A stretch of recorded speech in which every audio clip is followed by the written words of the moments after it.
Hey there, it's Laura Wansick. I'm here with a traveler-sized pocket page spread. Actually, the right side of the spread is 3x4 cards, and then the left side is traveler's notebook size. So I like to mix up sizes a lot. And I've got a few different techniques that I want to share with you in this video.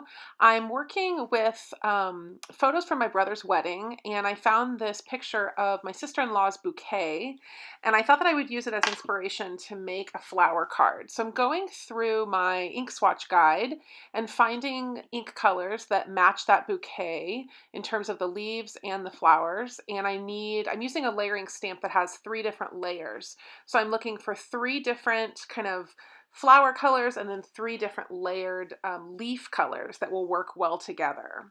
This is a layered stamp set that I got from Spellbinders, and it's really fun. It's the only layered flower stamp set that I have. I see people do really beautiful things with layered flowers, but I'm never sure if it's really my thing. So I thought that I would get this. They had a great sale a while back, and I picked it up for $3 from their website, and I was really excited about it because it's just fun to play with. It's like you can make something artistic really easily, you know. So I'm using my Misty Stamping Guide here, which is perfect for layered stamps because you can lay them down exactly where they're supposed to go, and then if you need to apply, you know, a few different coats, you can make sure that everything goes exactly where it's supposed to go while you're stamping. So I was excited to use this tool with this stamp in particular. When you're doing layered stamps, you're always going to start with a solid color first and work towards the more intricate. And in terms of color, start with the lightest and go to the darkest. So the more intricate lines are going to be the darker colors, and the broader, bigger sections are going to be the lighter ones. So I'm using a variety of colors here and a variety of manufacturers because these were the colors that matched the bouquet.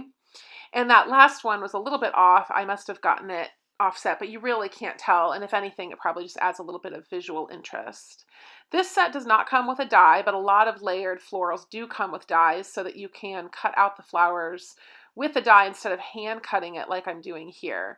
But it's fine. I only had to make one of these. So usually dies are best if you're doing really, really intricate cuts or batch cutting. So I love the way that that turned out, and I decided to stamp the word fairy tale from this Studio Calico stamp set that's actually not available anymore. I looked in the shop to see if it was, but they have lots of great stamp sets, and you'll see another one that I do in the video later that has a lot of love sentiments on it. So I'm black embossing it here on the flower, and I did use my anti-static bag. I was going to say I couldn't remember if I used my anti-static bag on the flower before I did that, which sometimes helps with making a nice clean embossed image. So for this dotted background for the card, initially I used the Misty Stamping tool, but I realized it doesn't work very well if you use that on a stamp that is larger than the surface you're stamping it on. So this is a 5x6 background stamp from Kingston Crafts, and I stamped it on a 3x4 card, and so it kept picking the card up, and then it was double stamping. So I realized that block stamping was going to make the most sense for stamping it with Versamark and then embossing it with some white embossing powder. So now I'm putting some pop dots there on the flower and then putting it on the card, and I really like the way that that shines.